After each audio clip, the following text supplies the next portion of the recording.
Fala galera, nesse vídeo aqui eu quero comentar a resolução de duas questões sobre lei de Hess, tá bom? Eu deixei aqui pequenininho para eu ir fazendo aqui do lado.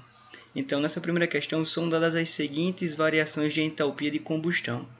Você tem essa primeira reação, essa segunda reação, essa terceira reação aqui, considerando a formação do metano segundo a equação. Então você tem essa quarta equação aqui.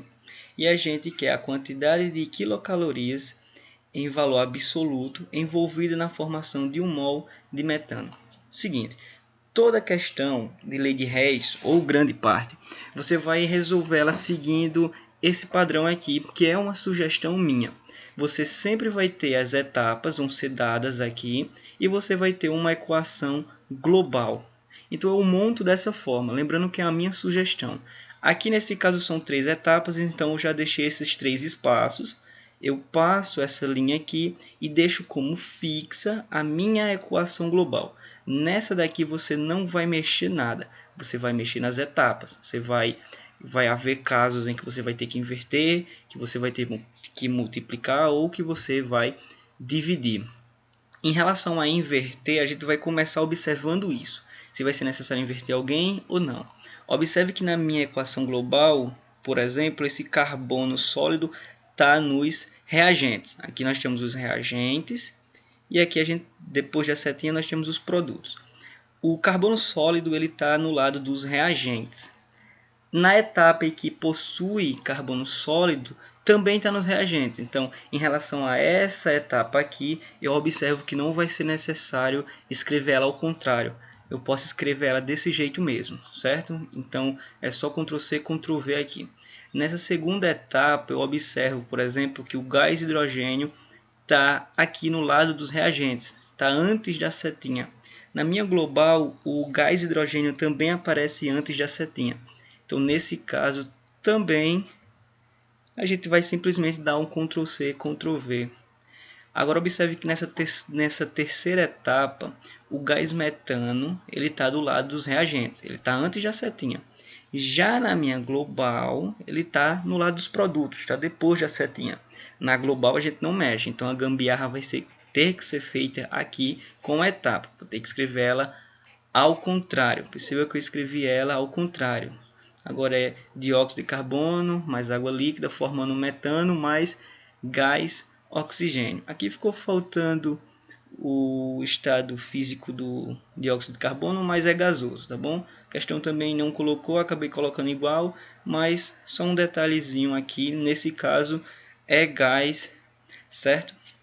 Então, continuando, em relação a ter que inverter alguém ou não, a gente já resolveu. Sim, você não pode esquecer aqui do sinal, certo? O sinal positivo. Antes era negativo, mas a gente escreveu ao contrário, ele fica com um sinal, entre aspas, contrário também, digamos assim, vai ficar um sinal positivo. Agora, beleza, vamos ver se vai ser necessário agora multiplicar ou dividir alguém.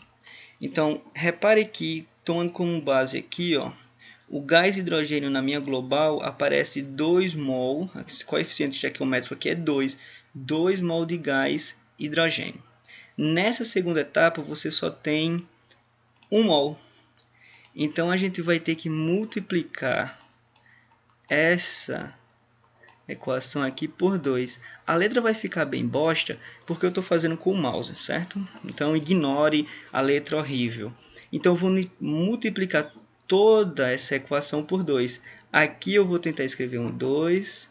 Pronto, um 2. Agora aqui, em vez de meio, vai ser 1. Opa!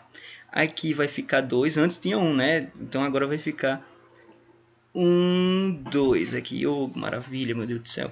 E esse valor aqui ele também vai ser multiplicado por 2. Eu vou escrever já já.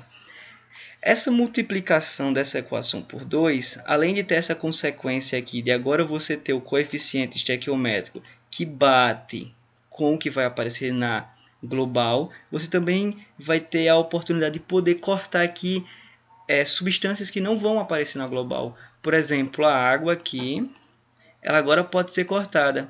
Se eu não tivesse multiplicado, além de aqui, né, no gás hidrogênio ficar errado, você não ia conseguir eliminar totalmente a água. Aqui, no lado dos produtos, na etapa 2, você tem água líquida. No lado dos reagentes da etapa 3, você também tem água líquida. Então, elas vão ser mortas aqui. Digamos assim, vão ser brutalmente assassinadas. Elas não vão aparecer na global. Observe também que em relação ao oxigênio, aqui você tem 1 mol de gás oxigênio. Depois da multiplicação, agora aqui a gente também tem 1 mol de gás oxigênio. Ambos estão no lado dos reagentes. Eles vão ser somados. Isso também vai ser muito bom, porque aqui na etapa 3, no lado dos produtos, a gente tem 2 mols de gás oxigênio. Então eu vou poder cortar esses camaradas aqui. Outro amiguinho que não aparece na global, você pode observar aqui, é esse dióxido de carbono, CO2. Felizmente também é possível cortar ele aqui, ó. Então a gente está no caminho certo. É possível cortar eles aqui. Agora eu vou destacar aqui os sobreviventes dessa matança para ver se vai bater com a nossa global. Esse cara sobreviveu. Esse cara aqui também sobreviveu. E esse cara aqui também sobreviveu. Então bate com o que tem na nossa global aqui. Continuando agora o nosso cálculo, a gente viu aqui, consertou as coisas, mas agora a gente vai tratar dos ΔH, para ver o ΔH dessa reação global. Continuando aqui o ΔH da global, certo? O ΔH da global, a gente vai somar esses camaradas, menos 94 mais... Aí eu abro esse parênteses aqui, porque lembra que a gente multiplicou por 2, então eu coloquei aqui esse valor multiplicado por 2, mais essa variação de entalpia 3 aqui. Continuando os cálculos e tendo cuidado com o jogo de sinal, certo? Tem que ter cuidado com esse jogo de sinal. Você vai chegar ao resultado final, certo? Esse vai ser o resultado da nossa variação de entalpia para a nossa equação global. Menos 18 quilocalorias. Essa reação eu observo pelo sinal que ela é exotérmica. Se você encontrar essa questãozinha aqui na internet, tem as alternativas aqui, eu cortei para poupar espaço. Como tem aqui valor absoluto, a resposta seria só 18, tá bom? Mas aqui a gente mostrou bonitinho, é menos 18 porque é uma reação exotérmica. Continuando, essa questão aqui, que eu gostaria também de mostrar para você, eu acho ela interessante porque observe que ela não seguiu muito bem o padrão da outra questão. Ela deu sim as etapas. Deixa eu botar aqui a caneta. Ela deu sim aqui as etapas, mas acaba não mostrando a global como a outra questão mostrou. Mas ela fala em vaporização da água, para vaporizar a água. Como é que eu vou escrever em forma de equação termoquímica a vaporização da água? Vou escrever dessa forma: água no estado líquido passando para a água no estado gasoso. Aí aqui eu vou escrever as nossas etapas. Observe que na nossa global, água líquida, ela aparece do lado dos reagentes. Nessa primeira etapa, ela aparece do lado dos produtos. Então, eu vou ter que escrever essa etapa aqui ao contrário. Tá bom? Então, perceba que eu escrevi ela ao contrário. O sinal aqui, ele agora é positivo. A segunda etapa, a água no estado gasoso está do lado dos produtos. Então, não vai ser necessário eu escrever essa equação aqui invertida.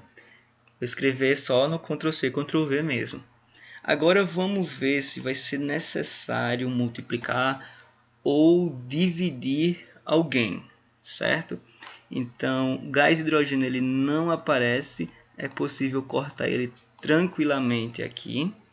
O gás oxigênio ele também não vai aparecer, é possível cortar ele tranquilamente aqui. Então, no final das contas, a gente tem nossos sobreviventes aqui, esse e esse daqui. Eles aparecem aqui de boístas na nossa equação global. Agora a gente vai tratar do nosso ΔH, a gente vai somar ele, pega esse valor aqui, sinais diferentes, a gente vai subtrair e conservar o sinal do maior. Então você tem essa quantidade de energia por mol de água para ter a vaporização. Para você vaporizar 1 mol de água, você precisa de 44 kJ. joules.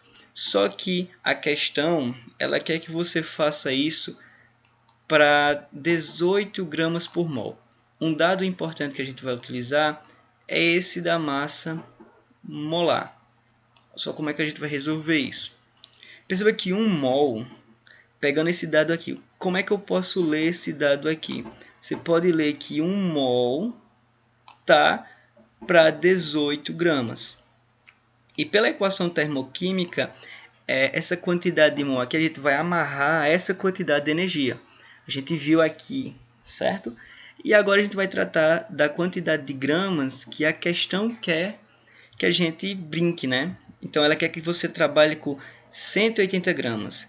Você pode fazer aqui a regra de 3 ou simplesmente observar que aqui está aumentando em 10 vezes. Então aqui também vai aumentar em 10 vezes. Você não precisaria nem fazer cálculo algum, já dava para anotar aqui a resposta, letra E.